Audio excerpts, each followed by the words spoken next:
Bulldog Nation, you are now going to witness, watch, and listen to the best podcast in the league.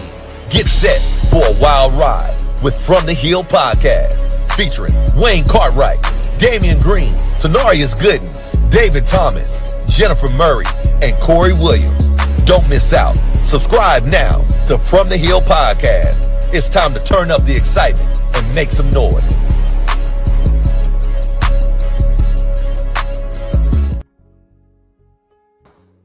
What's good, people? What's going on, fellas? Man, what's going on, man? What's going on? What's Man, up? it's been a long time no see, man. Yeah, a couple of days. Said, man, y'all getting on the Wild Wayne calendar, man. doing multiple shows in a short time period. Hey, I just want y'all to know this is I need this show tonight. My stress level is very high, so this is my outlet. At the food, T. I'm going at the food. I'm just glad to be Get it here. all out. Man, family, I hope everybody's doing well out there. As we always say at this time, make sure y'all hit that like button. If you have not subscribed, make sure you subscribe. We're doing big things. Hello, Miss Demetria Glenn. Good to see you as always. Hey, Miss Glenn. Looking forward to seeing it's me, Bryant, all y'all locals, all you faithful, all the people. Come on out. We love them. We love them. Hanging on out with us. You know what I'm saying? But make sure you hit that like button tonight. And you know what, man? I'm gonna go on and say this too, man. Enjoy this last week of being Trump free. This last week of being Trump free. I just gotta say it. You wrong for that, man. You wrong. I gotta say it how I feel. Last week of being Trump free. And you know what? I'm saying it for many of y'all that won't say it. So but hey, this is what we got for y'all, man. We got a big show tonight. We got a lot of stuff going on. There's a lot of news that been flying around, different things, HBCU news. They talk about how much Michael Vick is getting paid. That came public today. There was some discussion about that. You know what? All right. Let's kill the track. Let's kill the track. Hey, Wayne. Go ahead. Hey, is Valid marching in that parade? Yeah, they got the money. Okay. They got the money. Okay. Good for them, man. Yeah. Good for them. So let's kill the track for a second. Let's just pause just for a second, okay? First off, y'all see across the bottom of the screen, we got all of the updates of our sports programs, basketball, bowling, tennis, and indoor track. All right. Now, speaking about Michael Vick, we had talked about, his salary is $400,000, which immediately makes him the highest paid coach in the MEAC conference. The previous high was Chennis Berry, who was $300,000. He currently is making more than Trey Oliver, who is the dean of coaches in the MEAC. Now, I saw a lot of folks today was like, what is that? But I was like, really though, fellas, are you surprised though? Nah. Yeah, I wouldn't say that I'm surprised. My bad, Corey. Go ahead. I was just gonna say, I'm not surprised at all, because you got to think this Michael Vick, his market value is a different market value than some of the other coaches, and so his market value is pulled off of his playing career and his professional career. Yes, his coaching career, this is new for him, his first job as far as coaching, but his market value, just like a house, you know what I'm saying? The market value is going to be different in certain areas, and his market value is just higher. So I'm not surprised at all. Is it fair? Life is not fair, but but that's his market value. Yeah, I agree with Corey. His name alone is probably getting him that, and I would think that, if he came to the job and said, hey, this is what I want, and they were willing to pay it, then what can you really say? However, I do think that, I would hope with his name and the resources, his brand and everything, that there are some expectations, upon him with that salary that he's making. You know, if it relates to I don't know, sponsorships, brand deals for the university, whatever else may come with that. With him not having the coaching experience, I think there will be some other expectations that's coming along with him and that salary. Yeah, and go ahead, Corey. Go ahead. Dave, you're exactly right. With HBCU hiring somebody like Michael Vick or any kind of celebrity hire, you want a return on your investment, and Right. it might not be in wins, but it needs to be financial. So whatever they do, they have to make sure that the return on their investment is a good return, and that they're actually making some money on that. So that's the thing. And in HBCU, that's that at the end of the day, that's going to be Norfolk State. They're going to have to make a good return on their investment. And sometimes a good return on investment is not necessarily on wins. If you get what I'm saying, it can be financial. Yeah. So that's the key. I don't care nothing about none of them jokers. We here to talk about Alabama A&M, Alabama State tonight. What we got? Oh, yeah, whatever. It ain't coming out of my pocket. We'll talk about them later. But I don't care. Like whatever. And that's the great segue to end that segment. Because T Gooden said so. All right, back to the business. Housekeeping it is. All right. On this Saturday, there's a big game that's going down in Huntsville. You might have heard about it. You might have heard about the team that we're playing. You might know who they are. They're not too far from down the road, but they're coming to Huntsville nevertheless. Now, you can see the color scheme. This is a stripe out. Now, ladies and gentlemen, please be on your best behavior and wear the appropriate colors that is assigned to your section, please.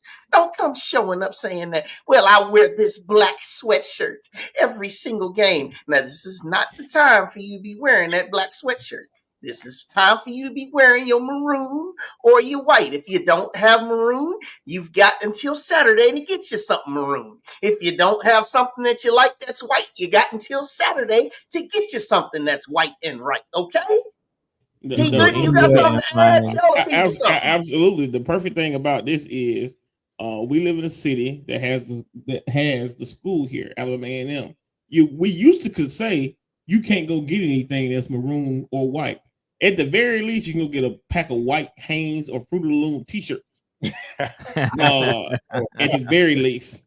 So please adhere, man. It's going to be amazing if you're in it. What Wayne is explaining, if your ticket says 103, wear maroon for 103. Like I sit in section 103, so I'll be sure to have on maroon.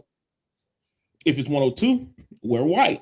If you're going to buy your ticket at the door, which I don't suggest, just wear a half and half shirt because then you don't know where you're going to be sitting. But make sure you go buy your tickets at amusports.com so you'll know what shirt to wear. And we'll ask Dr. Bryant later. But one of those sections, I think that's where the visiting team, they got blocked off. But we don't want to sit up there.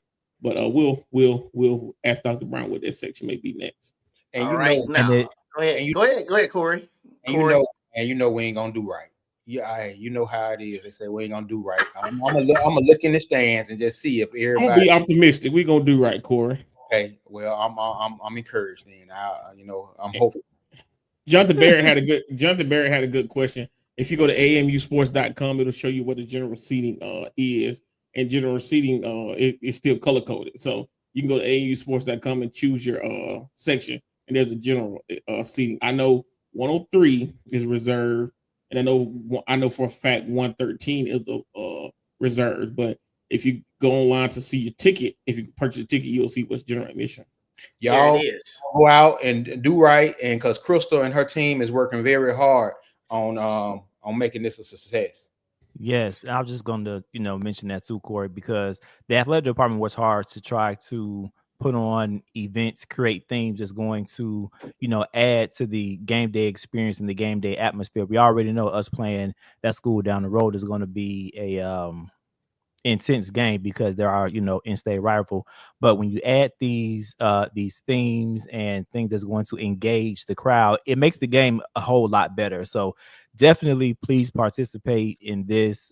it would be great if we can see like a sky cam or something in the arena and see this blueprint right here. So please participate in this maroon and white out event.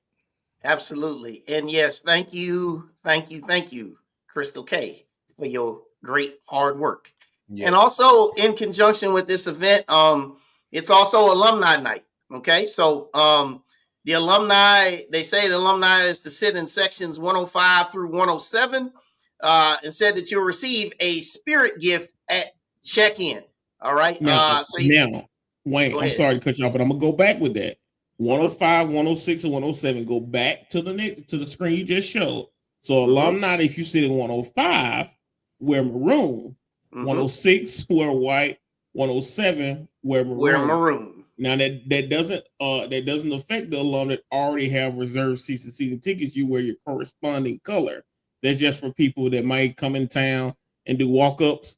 And then that's how it works. So just want to be clear on that, because you know how we be sometimes.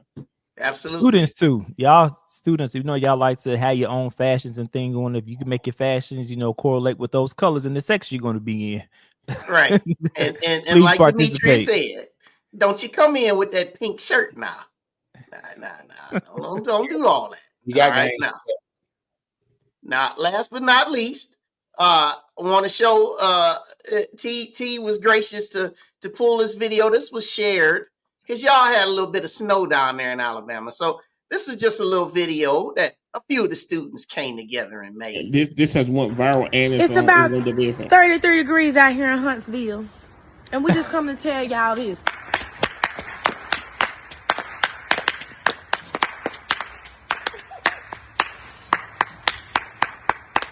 How many inches of snow did you get today? Oh, how many inches of snow did you get today? Did you get by 3? Or did you get by 5? How many inches of snow did you get today? One more time for the church. How many inches of snow did you get today? Oh, how many inches of snow did you get today? Hey, did you get by 3? Or did you get by 5? How many inches of snow did you get today? Oh, I said, look at what Jesus did. Look at what Jesus did. Look at what Jesus did. Look at what Jesus did. Look at what Jesus did. Look at what Jesus did. Look at what Jesus did. How many inches of snow did you get today? Oh, how many inches of snow did you get today? Did you get by 3? Or did you get by 5? Did you get by 3? Or did you get by 5? Did you get by 3? Or did you get by 5? Come on with the shout. How many inches of snow did you get today? How many inches of snow did you get today? How many inches of snow? How many inches of snow? How many inches of snow? How many inches? All right, let's go back. How many inches of snow did you get today? Oh, how many inches of snow did you get today? Did you get by 3? Or did you get by 5? How many inches of snow did you get today? That was funny. Hey, whoever was carrying that bottle? A couple things about that video. Then I know we got to get to our guests. That was very creative. It has went viral. The young lady's name is Demariana Janae. She is a student. They are students at Alabama A&M. I don't know if they're in the choir or not. But Jonathan said, and I was going to say it. Y'all see that nice off-campus housing that they have? That ain't no Grayson or no Walker Wood. They live But yeah, I just wanted to say that, man. But yeah, I know we got to move along. Wayne. That was dope. It was. Yeah. So So as we said, we're gonna move on. So we got a couple of guests tonight. One of our special guests, he's been the athletic director at I'm gonna go ahead and say it. He's been the athletic director at Alabama State University since 2021. But he is a native of Huntsville. Mm-hmm. He's a former basketball player at Alcorn State. And he previously served as a senior associate commissioner for administration at the SWAC for nearly 3 years. He's got a lot of things on his portfolio. Very well traveled and doing a very fabulous job down the road. But he's also going to be joined by a gentleman that you all know, very well seasoned, has been on our show many times. You see him, you know him. So let's bring him on. First off, none other than Dr. Paul Bryant, and also Dr. Jason Cable. Good evening, gentlemen. Welcome to From the Hill podcast. Good evening. Again. Good evening. Good evening. Good What's evening. up, Jay? Make Dr. Bryant honorary because he's been on here a lot. I was making my honorary member of the crew. Hey, y'all family. So I'm gonna always hang with family. Hey, love to hear it. Yeah, What's no, up, Jay Cable? What's up? What's up, Dr. Bryant? You good, bro? I can't complain, man. Yeah, okay. now you guys are both joining us on location from Nashville. At the NCAA convention. So appreciate you guys for taking the time to be here. We got a very interesting game that's taking place on Saturday. I think you guys have heard about it. I think you guys have a little something to do with that game. We'll talk a little bit about that as we go. But before we get into everything, I just want to as I always do, just say thank you to you guys, you both, because I know that being an athletic director sometimes can be a thankless job. You have more people pulling at your coattails and trying to dig their heels in on your turf, more than not. But I just want to say we appreciate the work that you guys have been doing for these institutions, and also being leaders that you are. So I wanted to just start with that. All right. So let me first start off with Dr. Cable. All right. Before I get too far, I want to start with asking you this question about pillars of leadership. Okay.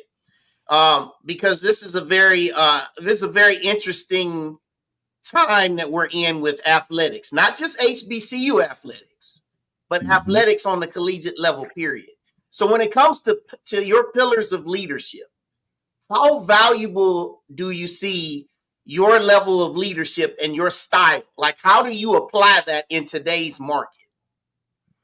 I think it's fairly easy. You have to be yourself, and I pride myself on being prepared and professional performance. You want to perform at a high level, and we all collectively want to dominate.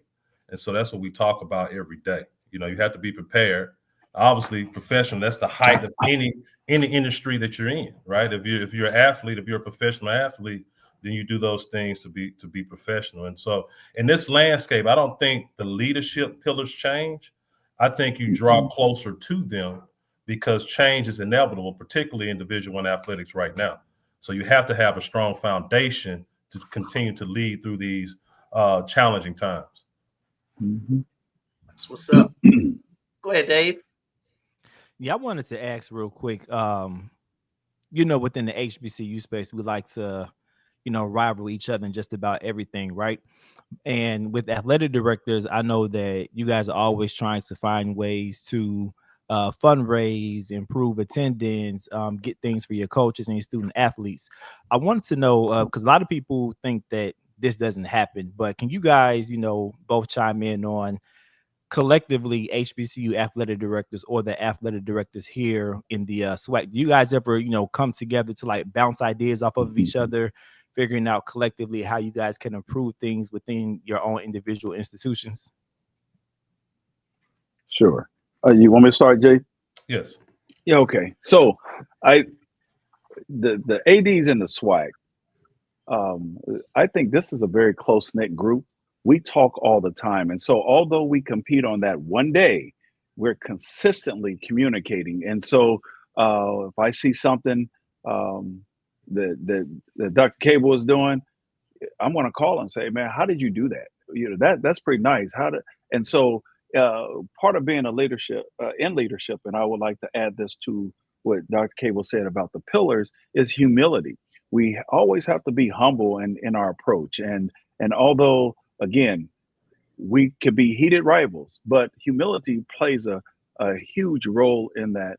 And we do communicate consistently about what each other does, and not only in the swag, but I know our connects span all across the country, and so we have our mentors and things like that. But in the SWAC, we do communicate quite frequently. And I'll just piggyback off of Dr. Bryant. I mean, if you look at the conference right now, we have some very talented athletic directors that are moving things at a very rapid pace. And so you look at the resources that each department is developing outside of what is appropriated by the state. I think is quite impressive. And so you have a great group of minds in the room that not only stay, as Dr. Bryant said, stay in the SWAC room, so to speak. We're out figuring out what is the industry standard and how do we push the envelope to make each other better. Because you better believe if Alabama A&M is doing something that we're not, then we're striving to do it. And I would say vice versa. And that's for any institution that we compete with. Right. Cool. Good to know. I'm glad Dr. Bryant said that, because that means that I know he's saying that we're going to get us a flag football team next. No pressure at all, Dr. Bryant. But I think I got some eligibility left. I might come out and play some flag football.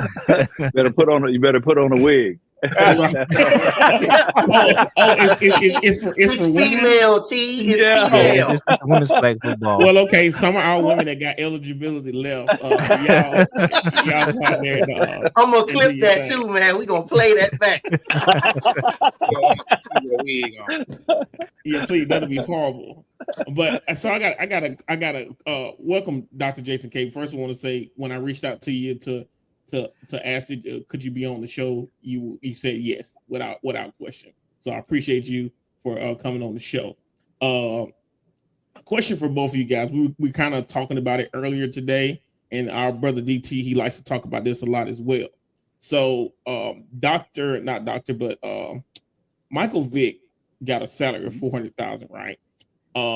Somebody had DT let us know that Norfolk State, they have one of the highest student fees per semester at like $900 per student per semester.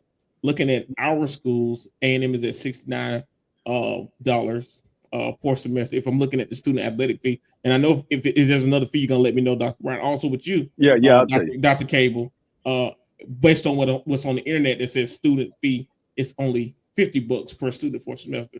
First of all, if those numbers are incorrect, let us please correct them for us. And if that number is not to where Norfolk State is, how can we get to that? And like, can that money be? What's that money used for? All that makes sense? Yes, it does. Gotcha. So whoever wants to go first. So I'll say $69 is not the accurate price. It's lower than that, but that's the activities fee. So when that goes across all activities across the campus. One of the things that we do, and our president is very strong about this, that we do not fund the athletics department on the backs of our students, and not that's $69. That's total. Now that's all activities. I want to make that clear. But that $900 you said per semester at Norfolk. That's something that their board has approved, their legislators have approved, to make sure that they're funded by the students. And that's the model that fits them. That's not the model that fits Alabama A&M. And so our model is a little different. And, of course, if there was a higher fee for athletics, of course we could do a lot more, but that's not our mission. That's not our goal. We're focused on becoming an R2 research institution. So that's where the focus is. And honestly, I'm fine with that, because I know our school is preparing our students, whether they're students or student athletes, for the real world and not just sports. So that's my take.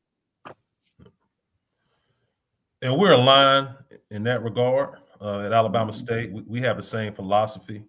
We don't have a large student fee like Norfolk State. And so the focus is the student experience, which is inclusive of student athletes. And so we try to find other ways, creative ways to fund the program at a high level. Yeah. And so I think that, like Dr. Bryant said, if it fits us in terms of increasing the student fee and it went through the board and got the proper approval, then we can move in that direction. But we're just not situated like that. Right. And I appreciate the answer from both of you guys. It's good to know that, you know, we're not funding it on the students. So that's I appreciate the answer. And it gives people clarity, because when you see it, we don't know their mission. You just see the number, like, why are we not charging that? But you guys did a good job explaining why. So appreciate it. Yes. No problem. Dr. Cable, thanks for being on our show. But one of the things I want to talk about, my friend DT Green, who couldn't join us tonight. Of course, you're from Huntsville, and could you share what school you went to? And because he wanted to say what school you went to, because evidently he went to the same school, right? And also answer. Have you always wanted to be an athletic director, and and what led you to this career path? Right. So I didn't know you talking about high school, right? Yeah, high school. I'm only familiar with one. I didn't know there was multiple high schools. There you go. Hey, he sounds just like DT. So just like DT. There's one. If you go down the hill, if you leave in Alabama A&M, Winchester, you go down Winchester. That way. On the right hand side. And so I went to Johnson High School. Okay. Prior to the name change. But initially, I wanted to coach basketball. I wanted to be a head basketball coach. Dr. Bryant achieved that. So played basketball, and that was my, that was my goal. But then I was assistant coach. We didn't have a great season, and changes were made, right? And so I told myself, I said, look, I want to get in a position where I can control my destiny a little bit better, and I wouldn't have to move. I wouldn't have to move as much, right? And so I started tracking towards the athletic director position, but I didn't realize I would move a lot before having the opportunity to lead a program. But initial goal was to coach basketball at the Division I level, be a head coach. So it was shifted. I can't say it was 100% my choice. I'm thankful. I'm thankful that the change happened and put me on a path to be able to impact students and student athletes on a high level. So at an athletic director position, you have 300 plus student athletes versus when you're coaching, you have 12 to 15. Awesome. Well, I appreciate the job that you're doing down in Montgomery, Alabama State University. Dr. Bryant, of course, we know you from the OH. The great state. This IO is coming next. Just tell us, as far as, because I know some of your background and some of the great things that you've done, but just tell us about what led you to what you're doing now. And of course, you have been a basketball coach, so X's and O's in a lot of sports. So tell the listeners some of your background. Yeah, of course, from Dayton, Ohio. And by the way, Monday, a team from Ohio will be playing in the championship. Just keep that in mind. Yeah, that's right. The team who bought all our SEC players. Oh, it doesn't matter how we got there. We're there. Right. We ain't apologizing now. No, we there. I got it. But I was honestly, I wanted to be a forensic psychologist. My background was in law enforcement and counseling, and had a group homes for boys, and then created a foster care network. And so that's my true background. I just happened to be coaching at it was like a boys club, it was the Dayton Jewish Center. And my high school coaches were coaching at the college level, and they said, hey, we're going to retire. Would you be interested? All the while I was maintaining my business, and thought I wanted to be a basketball coach, achieved that college, and then I'm going to NAI that turned into D2. But then our AD at the time was terminated, and they elevated me to interim AD. And for about 6 or 7 months, I was able to be the AD And I was like, wow, this is great, because I was able to affect 300 students instead of just the 12 or 13. And so I told my wife, I said, listen, give me 3 months to find an AD job, because I'm done coaching basketball. I really want to be an AD. And it took 3 weeks. And Eureka College out of Illinois gave me that opportunity. And this is my 20th year of being an AD. So I enjoy it. I truly do, leading our young people the best I can. Oh, that's So awesome. I'm gonna get into my next question, but here I gotta show a couple funny things. So this for you, Dr. Cable.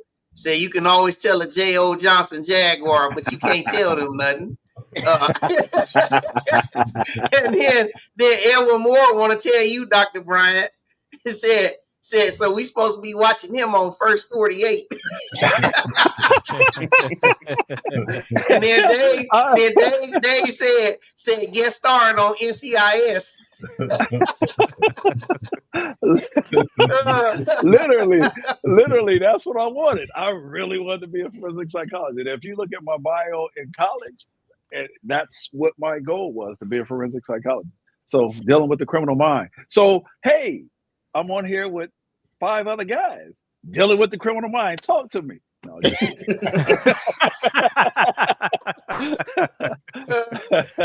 All right, so Jonathan Barnett, this was actually going to be my question. He wanted to ask the exact same thing I'm going to talk about. So I had mentioned about, I want to say this is about maybe 4 months ago now, on one of my other platforms, about how Tennessee, University of Tennessee, they're doing a 10% talent fee that they're adding into tickets, season tickets. And all that is with the goal of raising money for name, image, and likeness, and also raising additional funds for, as many people know, there's a proposed settlement, or, with the NCAA, they're talking about raising the scholarship limit and the roster limits in FBS from 85 to 105. And so Tennessee decided that they wanted to put this talent fee in to basically fund what they estimated would cost them an additional $20 to $30 million to fund these additional scholarships. Now, also with that, setting up and leading to my question, Jackson State's athletic director, Ashley Robinson, it was said that they're gonna add an additional $2 per ticket to help fund collectives. Now, Dr. Cable, then Dr. Bryant, I would just like to know a little bit about what your takes are on those things, and could you possibly see this kind of move coming to Alabama State or Alabama A&M? I think it's an innovative move. It's almost like crowdfunding in a sense. You get an opportunity to get a bunch of people in one area and make additional money that you can use at your will. In this case, the NIL collective, so to speak, and in the fund, the scholarships. But we're just not there yet in terms of adding a talent fee for tickets. It's a whole process for us in the state of Alabama to do that. But I'm not against it. We will evaluate it and just see if it's something that we can pull off in the future. But I think there's other ways that you can get to that dollar amount outside of increasing ticket price. Okay, because somebody's bearing the brunt of paying that additional money, no matter where it's going. And I know for us, we just evaluated our ticket costs and raised ticket prices last year. So the timing for us is just not great to add an additional cost, even if it's going directly to student athletes. I agree with you, Doc. Of course, in the state of Alabama, there are certain procedures that you have to follow. But I did look at that when Ashley did that, and I looked at, I said, okay, how would $2 benefit us if I did it to the season tickets, all our season tickets? that would have garnered about $7,000 because we're selling 3,500 season tickets, right? Remember what I said before. We have a 21,000 seat stadium, and we're selling about 3,500 season tickets. We're trying to get to 5,500, and we've been selling about 35 to 3,700 season tickets. So we're talking between $7,000 and $8,000 that we would make on that, and the headache that it would cause from that is, to me, it's not worth it. So to Jason's point, Dr. Cable's point, that is, we will create a different avenue to do that. And again, there are multiple ways, but that's where the collaboration comes in. Just like we're sitting here talking about it now, we've talked about that personally. So Jason and I have not, we don't, it's not like we don't talk. And so and we talk to our commissioner as well. So there are other ways, and that's what we're looking at right now. Yeah. Now, real quick, Dave, Edwin Moore brought this up. I know the answer to this, but I want Dr. Cable and Dr. Bryant, I want you guys to address this just for the people. So collective funds can come from the program. I thought funds had to come from external sources. Right. The way that the collective works right now is a third party. And so I think we're looking forward to the House settlement when it's resolved. And that's when that money can be realized and paid directly to the student athlete. And so the space we're in right now, you're correct. It's a third party that generates the money for the collective. Brilliant. All right. Yep. There you go. Dave, go ahead. Yeah, so I wanted to get you guys' thoughts on non-traditional sports. I was trying to give me a call on the non-traditional sports because Tennessee State just added hockey, right? And Dr. Campbell, you guys got your women's flag football. And when I go and I'm doing college fair, speaking to, young high school students, I get a lot of inquiries about, men's soccer and men's volleyball. If our school, have those sports. So first, Dr. Cable, if you can talk to us a little bit about how the women's flag football team came about. And then when he's done, Dr. Bryant, I would like to know your thoughts on if you were able to add a non-traditional sport to our program, which one would you add? Okay. Yeah, so women's flag football came about just evaluating emerging sports within the NCAA, right? And so women's flag football is probably one of the fastest growing sports in the history of our membership, and probably one of the fastest growing sports in the state of Alabama and surrounding areas, Georgia and Florida. And so when you look at a sport like women's flag, you're looking at least 25 students, right? And so we're not offering scholarships in women's flag right now. And so you're looking at 25 students paying tuition.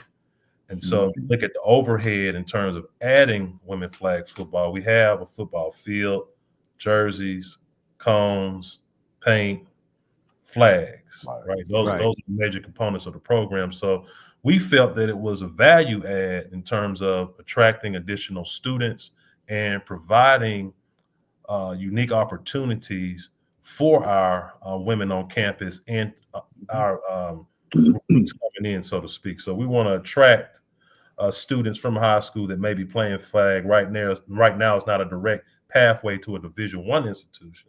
So that's definitely a value add for us, and becomes attractive when we go out and recruit student athletes. Sure. I agree that I've been approached to start several men's sports, men's soccer, men's wrestling, men's volleyball, but I have to also look, and not only we have to look at the equity. So when it comes to how many women opportunities do we have in athletics and how many men? And so if I'm adding all those men, then I too have to add more women sports that will have the higher numbers. And so, yes, we'll look at flag football first, and then we'll look at women's golf. And I will look at multiple women's sports prior to really getting them in. And again, I get more inquiries about men's sports. I'm meeting with a guy next week about wrestling. And I've been meeting with several other young men who want to start wrestling. and they have a good platform. However, in doing that, I truly have to add a couple more women's sports. And so the budget has to align with all that. And so that's one of the things that we're doing. We're doing a total evaluation. We can't just, arbitrarily add sports. We have to make sure that it aligns with our mission, not only from the institution standpoint, but from an athletic department, and then financially how we sustain that. So we don't want to add something just for a year or two. We want to make sure it's sustainable for multiple years. And so that's where we're at. And I'm glad you just said that. Go ahead, Dave. I'm sorry. But I was just going to say that you both touched on two important things. Dr. Bryant, you mentioned this has to align with what we're doing, right? And Dr. Kelby, you mentioned, how is it going to benefit us just adding this sport? And so what you were saying is that it's another demographic of students that we can tap into and get to our university. So thank you both for explaining that, because I don't think many people know exactly what goes into adding these sports and then what the sustainability of having these sports is. So thank you both for that. Yeah. And I was just about to say exactly what you said, David. Like, as fans, we see a school get gymnastics. Hey, let's add gymnastics. I said, hey, Dr. Bryant, Alabama State added flag football, so why don't we add it? So not thinking about it has to align with everything. We just you can't just do it just because somebody like T. Gooden said, man, we need to get it because Alabama State got it. You know what I'm saying? It's a little bit more than that. And you know what, T. Gooden, it is. I'm sorry to cut you off, but it is a process. Even doing that. So it's a process to do that, and you have to get board approved. And a Magic City flag football. Oh, that'd be dangerous. That would be pretty dope, man. Did y'all see that, man? They could be playing on Fridays. That would be hilarious. Oh, that'd be great. Good segue to my next thing. I know we've been talking about all, we how smart you guys are, and you are, both of you are doctors who appreciate what you bring to two of the largest HBCUs in America, in the state with the most HBCUs. So kudos to you guys, man. I want to say that first before that gets lost. You don't when people think of Alabama, they don't think we have some of the brightest people, but you guys are definitely two of the brightest bulbs that we have. That being said, we got a game coming up on Saturday. I'm sure Dr. Jason K will be a distinguished guest here in Hunt. He's coming home. I don't know how he skipped over A&M and went all the way to Alcorn, Mississippi. But that's a conversation for another day when J.O. Johnson was right down the street. But just talk Alabama. We do the Classic every year. This game is big every year, basketball wise. Even from maybe not from a fan perspective, but when the other student athletes go against each other in their respective sports, baseball, softball, it's the Classic to them. So just talk about the excitement of that, and and how many seats are you allowing Alabama State to have, Dr. Bryant? Yeah. Standing room only. The parking lot. Hey, so the seat wise, I'm obligated to give, what is it, 300, Dr. Cable? I think so. We bought some tickets too, Dr. Bryant. So remember that. You did? Yeah. You were able to do that? Yeah, we bought some tickets. God, I gotta get on my people. Just remember that. I'm gonna take care of you, but just remember we bought some tickets. Leave the gold shirts at home, Dr. Cable. Leave the gold shirts at home. Yeah, so we're obligated to give 300, and so that is what they have. But no, seriously, we're gonna be good hosts, and I think if at our games we're always good hosts at any game. But this particular game, of course, when we play state in every sport we play them in, we know that it's a rivalry, so it is their Classic, to your point. But this coming Saturday, it'll be a little bit different. The vibe is a little bit different. Take the vibe that you have at Classic in football times. Remember, we're putting it on. So it's not a third party putting it on. We're putting it on, and we're going to raise the raise it up a little bit. You can expect some pyros. You never know who will be at the game. I'm saying that you never know who will show up at the game. And then you get free merchandise and those other things. So if you haven't got your tickets, I think we're less than 75 or something like that are available. But we cut out their 300 because obligated by a conference rule.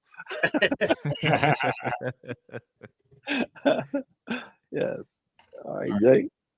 Yeah. So yeah, we it's a game, obviously, but it's really more than a game. We talk about bragging rights and the connectivity for both of the programs. But I give a shout out to Coach Petaway. You know, in the Elmo gymnasium, he used to turn the heat all the way up. They used to practice with the heat all the way up, and then the visiting team. Hey, Jason, about to pass out. You know? That Elmore Gym, though, hey, that Elmore Gym used to be the sweat box, boy. Right. So, but your new facility is too nice to turn the heat up. You don't want the paint to start, falling off the wall. So that problem, but no, it's a great experience. So we want the vibe to be, at the highest level, and we want to duplicate that when Alabama A&M comes to play us in Montgomery, and it's a great festive environment. It's an opportunity for both programs to generate revenue, to raise the excitement. I'm sure we're going to have recruits there, it'll be our best foot forward. And so it's all pluses, we just hope nobody gets hurt. We know it's going to have to be a winner and somebody's going to lose. But we just want to finish the game with no injuries. And we think that in that aspect, everybody wins because of the experience. You know what? That's right, Doc. Because one of the things that we harp on is, we're gonna be rowdy. That's what we do. Both sides. But at the end of the day, we're cordial. And again, every other day we're friends. It's just that one day that we're going to be enemies. But we're Alabama A&M, and I will stand on it. As they say, stand on business. We are Alabama A&M. We're not only good at what we do, but we're going to show how good we are, both the outside stuff and then we'll let the coaches handle the court stuff. But for us, it's that game day experience that we're focusing on. Yep. Nice. Awesome. Since we're in basketball season right now, but with football and basketball, when you're talking about scheduling wise, what goes along with scheduling and trying to correlate that, as far as, dealing with the ins and outs of scheduling?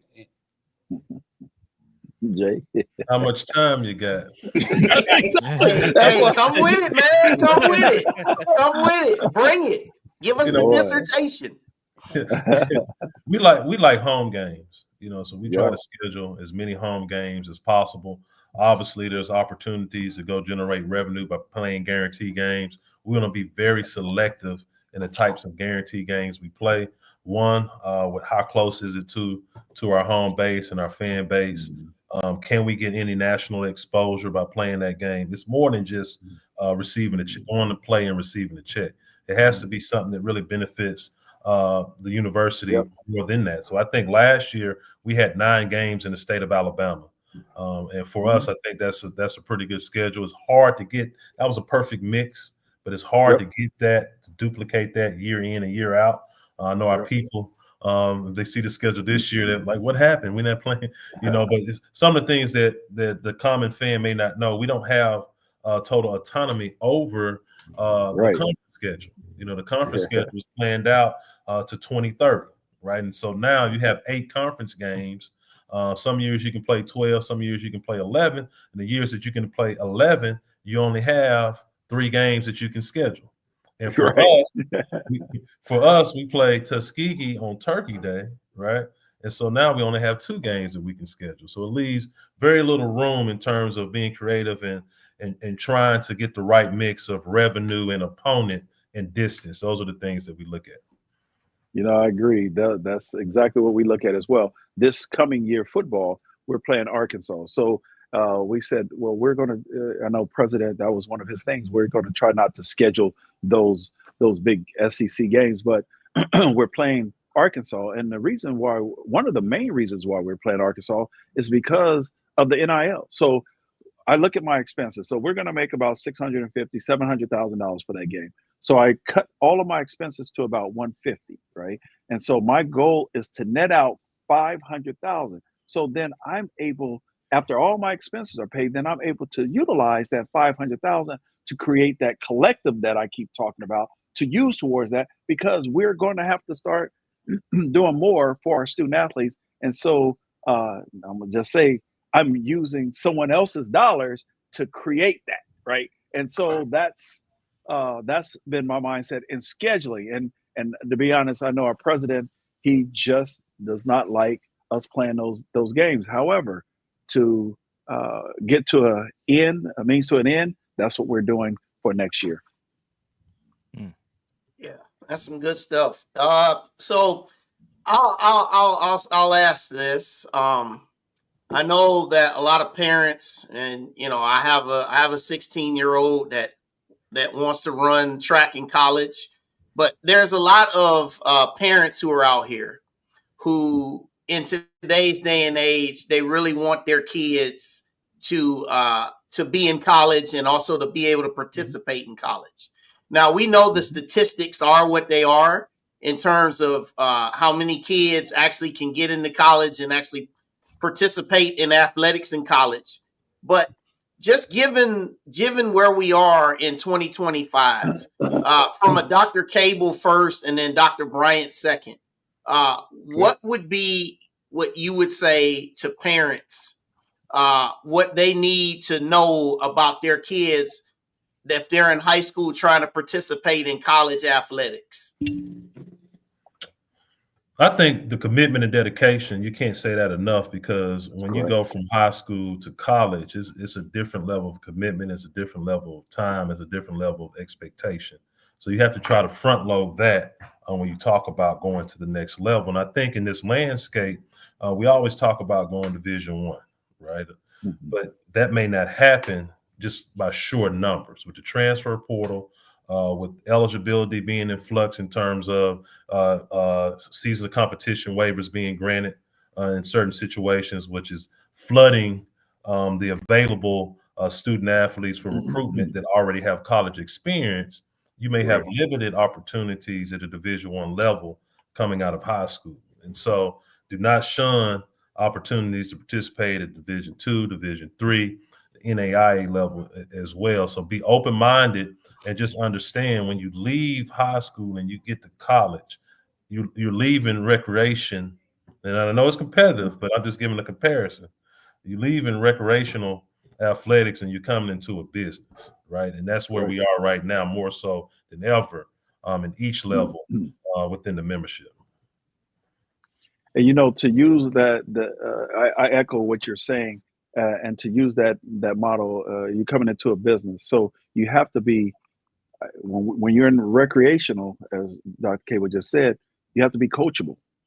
You have to be coachable. Now you're moving to a business. You have to be an effective colleague. You have to be, and if you're looking at yourself as a business, you got to be an effective business owner. So if you're the business owner and you're going there and you have, you're dealing with a coach who's trying to tell you some positive things and you're not taking it, are you just going to quit your business?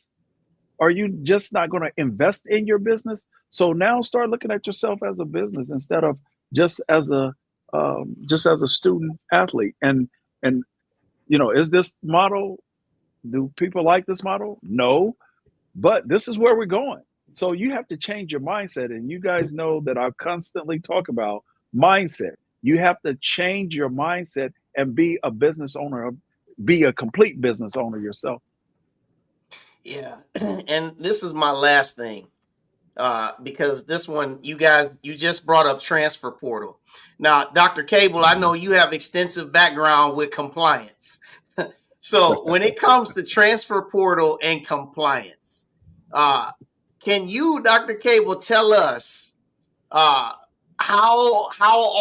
are the challenges that come with compliance and transfer portal?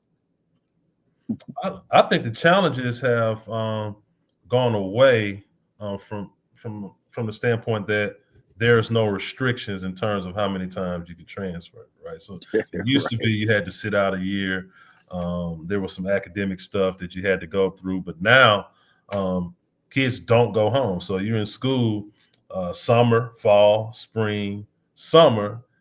You're going to have very few kids with eligibility issues if you have that many opportunities to gain progress towards degree. So I think we're in a space now where you see so many graduate transfers, right?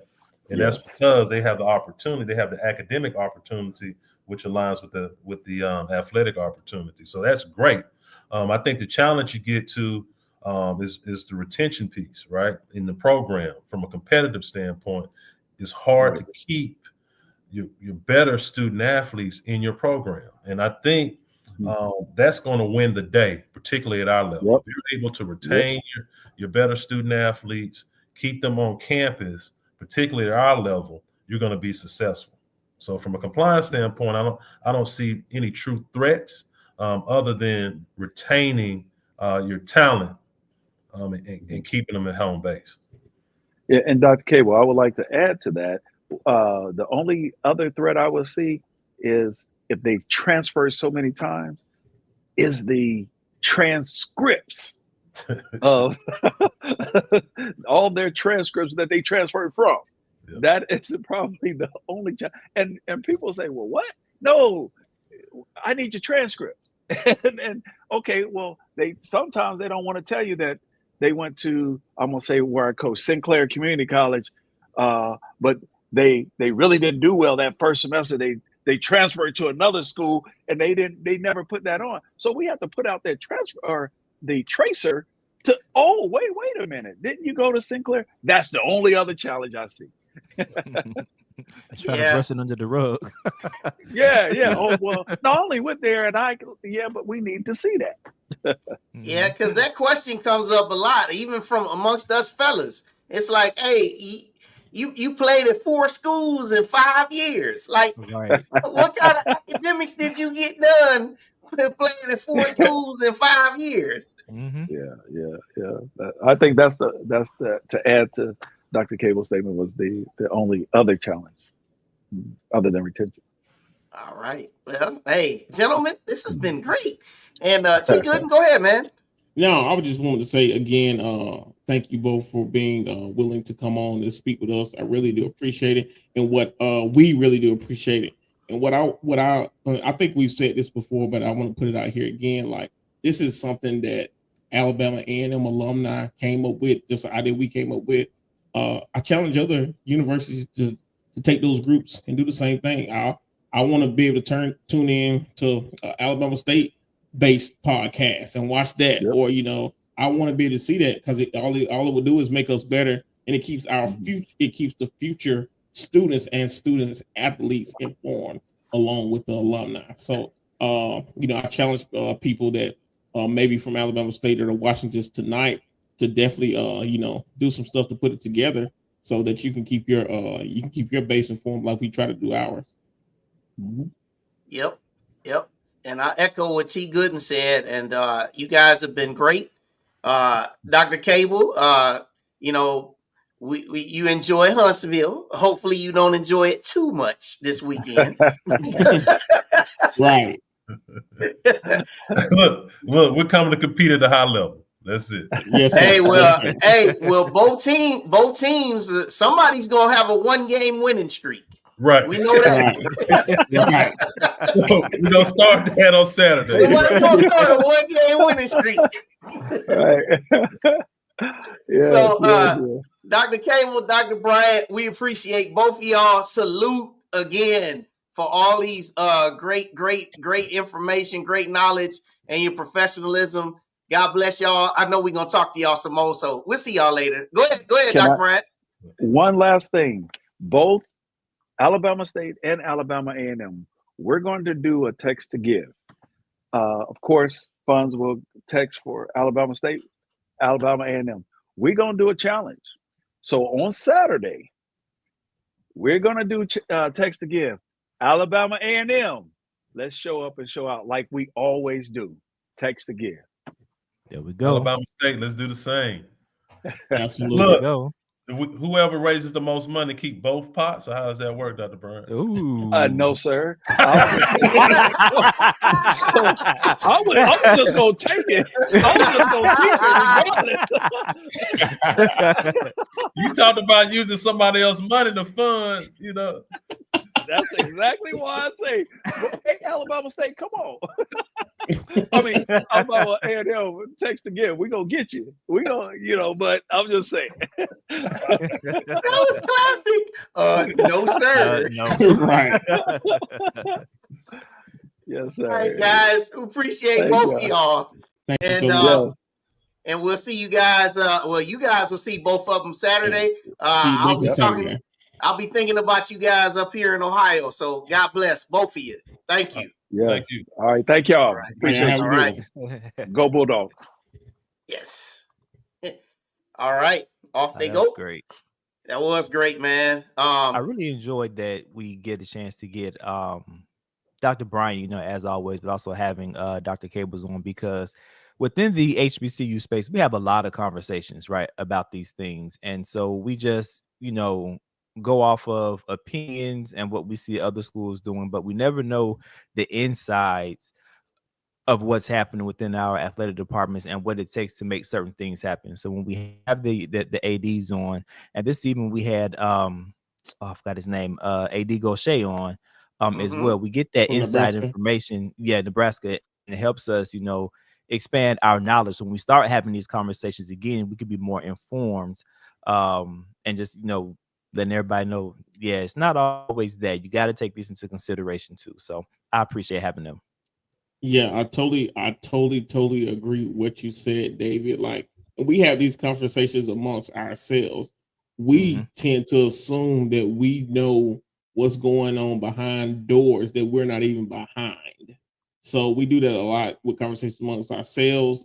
And like you said, we see it, on Facebook and in these different groups and such. So it is definitely good to hear what's going on. Like, we say, hey, we need to get a gymnastics team, but we don't know what goes into that. Or like with Jackson State, Right.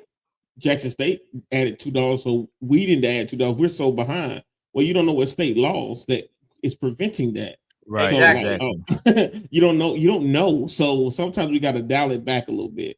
Yeah, and you have to be in compliance with Title IX and making sure that sports are equitable for the men and the women, and and that was key for having a senior women administrator, on everybody's staff. So you have to be equitable on both sides. So it was great to have both athletic directors, and I do think that we do have two of the best HBCU athletic directors. And even in all the sports, not only HBCU, I think Dr. Cable and Dr. Bryant are two of the emerging leaders in the field. Yeah, absolutely. Yeah, so let's go ahead and let's segue to this next piece. So we're gonna pick some games here. All right. So here's the first one. All right.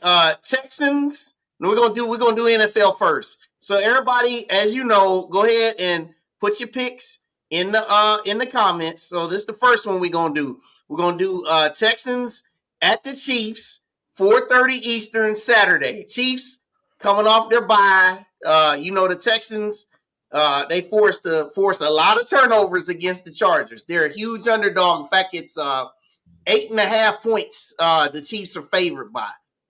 Does anybody here see anything different? Start with you, Corey. Now, I like D'Amico Ryans, and he from Bessemer, but hey, my homeboy Mahomes, I don't think it's gonna be close. I got the Kansas City Chiefs. All right, Dave. Yeah, same here. I'm going with the Chiefs. All right. Yeah, definitely Chiefs, man. They've been sitting at home resting. Patrick Mahomes is gonna do some crazy pass behind his back, and they're gonna win. He, you know how he is. Like he's one of those. He's like Brady. You like him when he comes up, but then they get to doing ridiculous stuff all the time. You learn to hate him, but you can't hate on him because they win. So I think if they make it to the Super Bowl and win, when's the last time we had a three-peat in the Super Bowl? Never. It's never happened. Right. Got to beat the man. Right. All right. So yeah, I am with you guys. I think that, and these guys, they played about 3 weeks ago. But yeah, I think the Chiefs, man, they on a mission. Now we'll see about who they play in the AFC Championship, but I think they're gonna get there. All right, the second game on Saturday. All right, Saturday night, you got the Lions, who also came off their bye. They're gonna host the Commanders, who had that last minute win, last second win on the final play, kicking a field goal, walking off, beating the Buccaneers. All right, Lions have never been to a Super Bowl, and they feel like after being 15-2, this is their time. All right, T. Gooden, you start this one off. Who you got? Man, the Commanders better enjoy it because that was it. It won't happen. It won't happen this Saturday. I'm going with the Lions of Detroit for the win. All right. Big. 20-3. All right, Dave. I gotta go with the Commanders. I'm a fan of their quarterback Daniels. All right, Corey. Yeah, I like Jaden Daniels, and they seem like a good Cinderella story, but I think by them winning last week is great for them. But the Detroit Lions team at home, I think it's just going to be too much offensively for Jaden Daniels to keep up with. And this is the game that I'm sorry, Wayne. I just want to.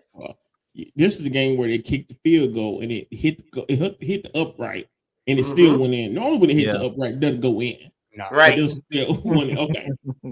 Yeah. Now, my wife is from Detroit, and if it's not the Browns for me, it's always going to be the Lions. And I think the Lions, with their offense, they're playing really, really good. They're getting a couple of those injured guys back. I think the fan base there is going to be nice and loud inside Ford Field Saturday night. I think the Lions take this one.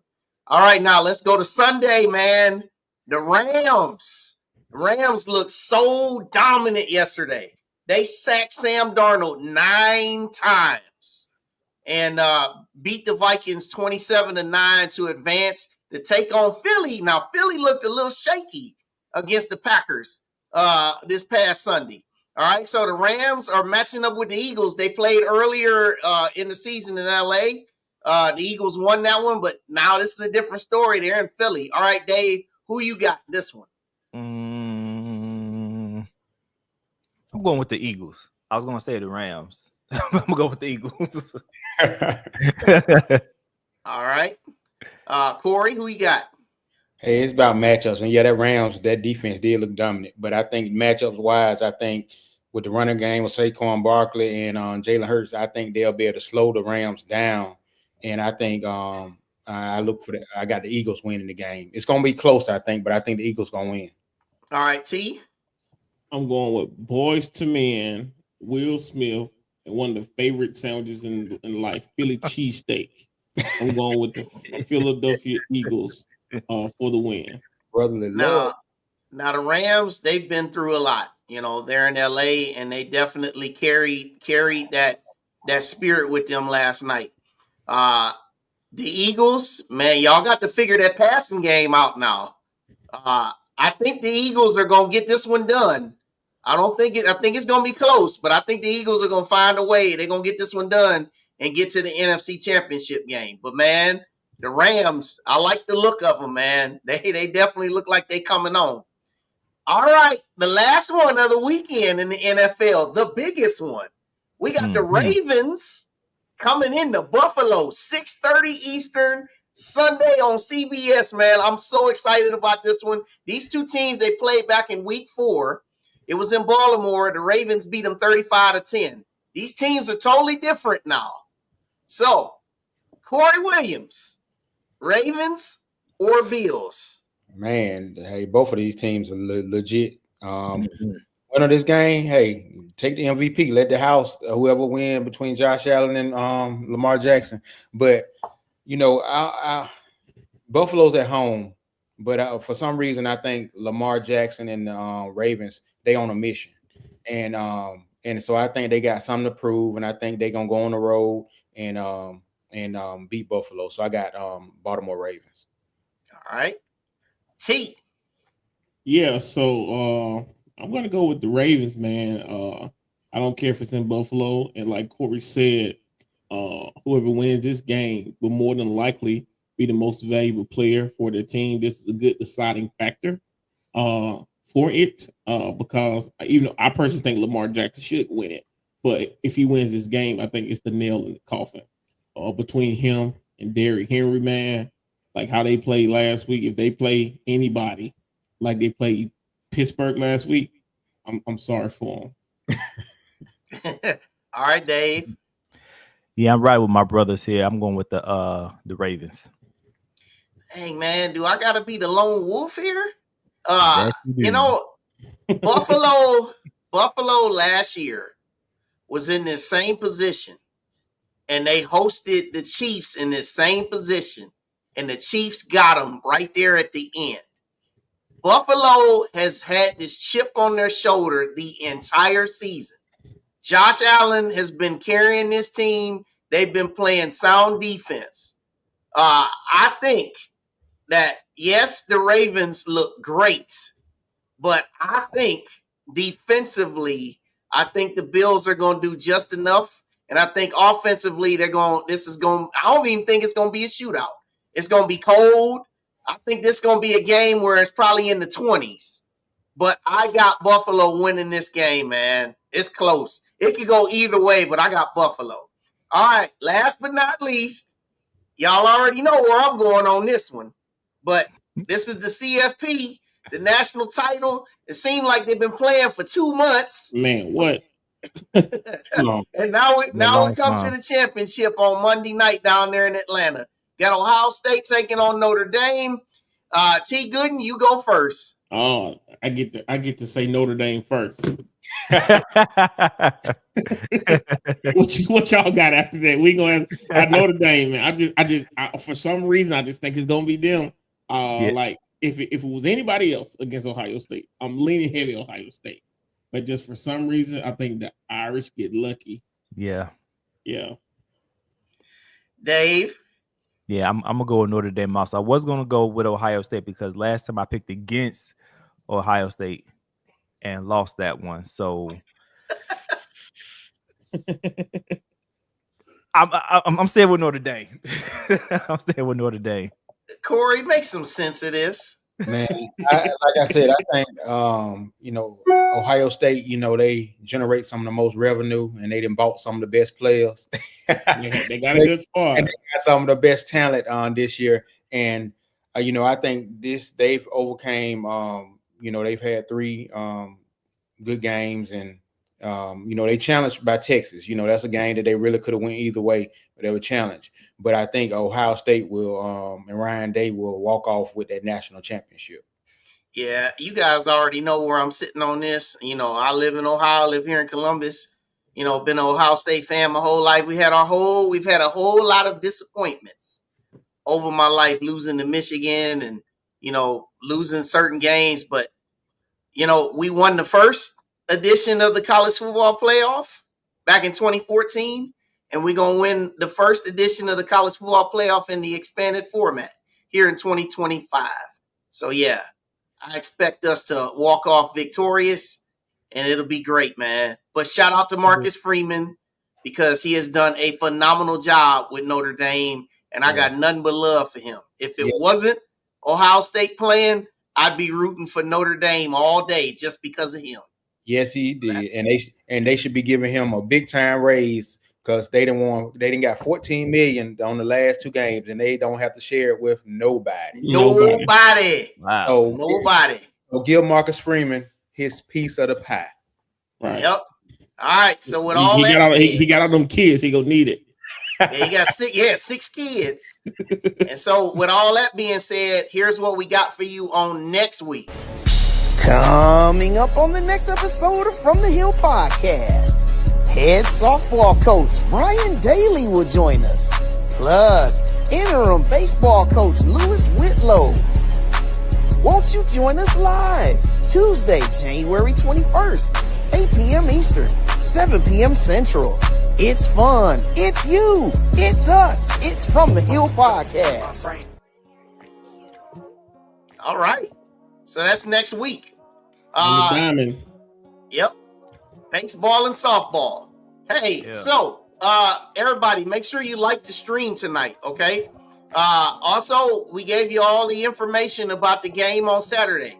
So if you're coming in the house, make sure you show up early. Make sure you wear the appropriate colors now. We're gonna pull it up for you just one more quick time. These are the appropriate colors. So wherever your section is, make sure you wear either maroon or white. All right. And show up early and be loud and proud, and let's cheer on the Bulldogs to a victory. Because the men, we gotta get back in that win column. They sit at 2-2 in the league. Women are at 3-1. All right. So special thanks once again to Dr. Jason Cable and our very own athletic director, Dr. Paul A. Bryant, for a wonderful time with those guys. If you have not watched the whole show, if you joined us late, make sure you get back in. Go back, watch the replay. A lot of really wonderful nuggets. So everybody be safe out there. We'll be back with you next week. So go ahead, T. Yeah, speaking of watching before we sign off, make sure you guys always you can go catch clips on FromTheHillPodcast.com, which will take you to our YouTube page, where we've had some great shows the last couple of weeks. We just did a full Sunday conversation with new head coach Sam Shade. We spoke with Councilwoman Watkins and Commissioner Edwards, and we also have a clip we have of the presser that actual Coach Shade did with the press on our YouTube as well. So make sure you go check those out. Yep. And if I could add to that real quick too, Yes, when you sir. go to the website, go to the contact us section. I asked this last time, but we didn't get any responses. I'm gonna ask again. Give us feedback on the show, guys, because even though we may think of, things, concept that you guys want to see, coaches that we have on, we definitely want to make sure that we're bringing content that you guys want to watch or discuss topics that you guys want to hear about. So please, if you go out to the website, give us some feedback on how we can make the show better. And what about to say? Oh, the 150th campaign. If you have not started your donations or your contributions to that, it is not too late. Make sure you are signing up for that on www.aamu.edu/150. Again, that website will give you the full campaign, what the university is trying to do with the different facility they're trying to add, not just with sports, but just with the campus in general. So please make sure you guys are setting up your donations for that. Well said. And thank you guys. And thank everybody for watching the show. You guys are great. We love each and every one of you. Appreciate all your comments, all your energy. For Corey Williams, Dave, also T. Gooden, shout out to Jennifer Murray. She's under the weather tonight. And also our man DT. Love each and every one of y'all. And we will see you next week. Go Bulldogs! Go Bulldogs! Peace.